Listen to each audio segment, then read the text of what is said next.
Isa, eu estou aqui com uma pergunta guardada já faz tempo, que a gente foi embolando uma coisa na outra, eu acabei não perguntando. Eu queria falar com você, acho que foi o Maza que citou, sobre a abstenção. A gente teve ainda nessa eleição muita abstenção, mesmo com a experiência da eleição presidencial, onde teve aquela campanha, né, de incentivar as pessoas a irem votar. Isso também foi repetidamente feito aqui também, não só em São Paulo, mas de uma forma geral no Brasil. Mobilizar as pessoas para que fossem votar. Queria saber de você o porquê você acha que ainda temos números altos de abstenção, por que o brasileiro, por que os eleitores ainda assim não querem votar? Nossa, Emília, você sabe que falar de abstenção, eu acho que é uma das coisas mais difíceis do ponto de vista do fenômeno eleitoral.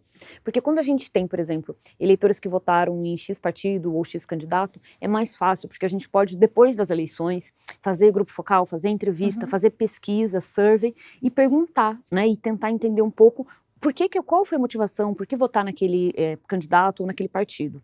Agora, o fenômeno da abstenção, ele é um fenômeno super complexo. Por quê? Porque as pessoas, elas podem não ir votar por diferentes razões. Então, há uma possibilidade, a gente não sabe ainda, então assim, é uma possibilidade, uma hipótese de que com o aplicativo do título eleitoral, ficou mais fácil justificar. Então, isso poderia, eu não acho que isso explique tudo, pode ser uma parcela bem pequena, mas isso é uma mudança significativa na própria dinâmica do voto, né, e do sistema de justificação do voto. Isso poderia ter interferido na abstenção.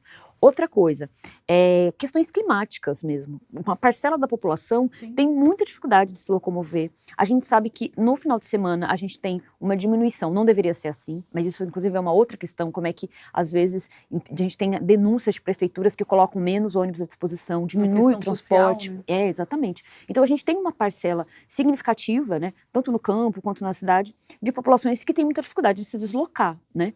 Muito recentemente mesmo, né, na eleição presidencial, na última eleição presidencial, em 2022, a gente passou a falar em transporte público gratuito, porque para não penalizar o eleitor, que é o eleitor que tem dificuldade de se locomover e dificuldade de pagar a passagem. Então, ou seja, existem uma série de questões. Mas, independentemente disso, né, e aí vamos pensar que 20% já seria o esperado, no segundo turno a gente costuma ter uma abstenção maior também do que no primeiro turno, porque dá a impressão de que a eleição está resolvida, né, então você já fez sua parte. Muitas pessoas que votaram em candidatos que não estão no segundo turno não se sentem representados, então isso explica em parte. Mas além de tudo isso, eu acho que tem um fenômeno que a gente vai precisar investigar com muita calma, e não só entender quem vota na direita ou na esquerda, mas quem não está indo votar. Por quê? Porque essa abstenção é uma abstenção relativamente alta, de 30%, e aí são eleitores que não se sentem representados nem por um lado nem para o outro. E é muito difícil fazer pesquisa antes, porque quando a gente pergunta, pode ser que a pessoa diga, não, eu quero ir votar, e aí chega na hora e não vota por inúmeras razões. Então tem isso, tem o fato de que os eleitores, historicamente, a gente tem várias pesquisas, vários dados que embasam isso, vão decidir na véspera em que eles vão votar. Tem uma parte do eleitorado que vai decidir no dia. Então, ou seja, tem aí uma questão importante para a gente olhar para a abstenção, que é que basicamente, para resumir, 1/3 dos eleitores não se sentem satisfeitos com os nomes que estão na urna. Isso aconteceu no primeiro turno e está acontecendo no segundo turno.